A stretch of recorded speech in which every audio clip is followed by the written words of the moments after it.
Il y a des échecs qui nous donnent la force de persévérer dans la même voie et ceux qui nous donnent l'élan pour en changer.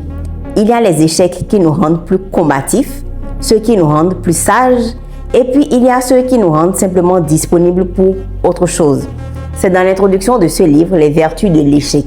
C'est l'un des derniers livres que j'ai lu et il rejoint définitivement ma liste des livres à lire absolument. Les vertus de l'échec de Charles Pépin. Moi, je l'ai acheté en version numérique, c'est sur ma liseuse, mais je vous mets la couverture quelque part sur la vidéo. Vous allez le trouver facilement en librairie aussi. C'est un livre que tous les entrepreneurs et même les salariés devraient lire au moins une fois dans leur vie. Pourquoi ce livre m'a plu? Il y a dedans un certain nombre de choses que je savais, que j'avais expérimenté et intégré à mon niveau. Mais au-delà de ça, l'auteur Charles Pépin est un philosophe français. C'est même ce qui m'a finalement décidé à lire le livre. Je voulais découvrir son approche que je pressentais forcément originale, ou du moins pas commune, et je n'ai pas été déçue. Il a effectivement documenté ses angles particuliers et j'ai trouvé le sujet de l'échec traité d'une façon presque métaphysique. Est-ce que c'est exagéré? Je ne pense pas. Ceux qui l'ont lu aussi, n'hésitez pas à me dire en commentaire ce que vous en avez pensé. Les autres, foncez l'acheter. Vraiment, je ne vais pas tout vous dire du livre aujourd'hui, mais je vous partage trois points de vue qui m'ont fait réfléchir. La première chose sur laquelle il s'attarde, c'est cette idée que l'échec te redescend sur terre. Il appelle ça l'expérience du réel. Quand tout va bien, quand tu enchaînes les succès, tu commences presque à croire à ta propre légende. Tu te sens increvable au-dessus des règles normales. Prends un entrepreneur qui enchaîne 2-3 succès d'affilée. Il commence à penser que sa méthode marche à tous les coups, qu'il ne peut plus se tromper. C'est une méthode qui est éprouvée. Et c'est exactement cette fausse certitude, cette fausse garantie dans l'absolue réussite de sa méthode qui va l'amener à prendre de plus en plus de risques, sans même s'en rendre compte, parce que il a en quelque sorte arrêté de douter. L'échec casse cette illusion. Il te rappelle que tu es un être humain normal avec des limites et que ces limites, il faut composer avec elles à n'importe quel stade de ta vie. Et paradoxalement, c'est ce retour au réel qui te rend plus solide pour la suite. Donc, plus tôt tu commences à échouer dans la vie, mieux tu seras armé pour la suite.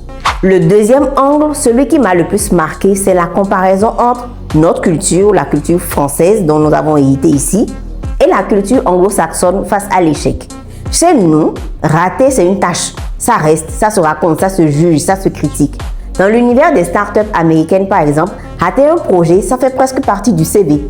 Ça prouve que tu as essayé, que tu as tenté une idée, que tu as pris des risques, tu as appris quelque chose que les autres n'ont pas encore appris. L'auteur dit, avoir échoué en France, c'est être coupable.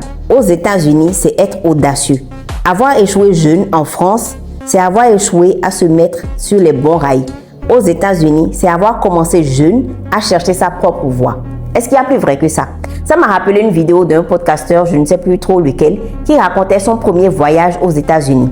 Un de ses amis l'avait entraîné dans une sorte de conférence privée avec plusieurs autres entrepreneurs et il constate que chacun d'entre eux prend la parole pour raconter son échec du mois. Oui, partager ce qu'il en a tiré.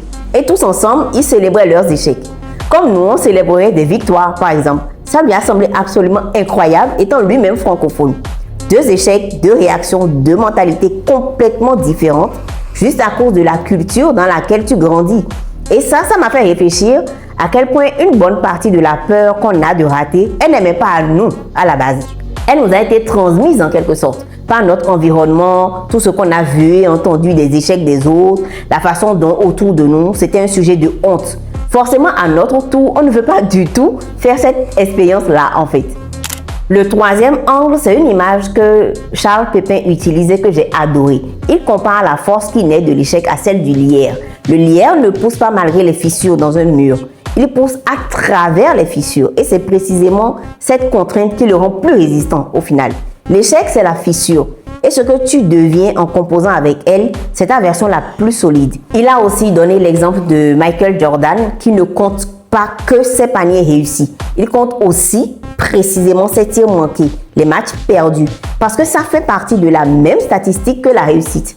Pour lui, l'échec n'est pas à cacher ou à oublier rapidement. C'est une donnée à regarder en face, à analyser et surtout à utiliser pour la suite.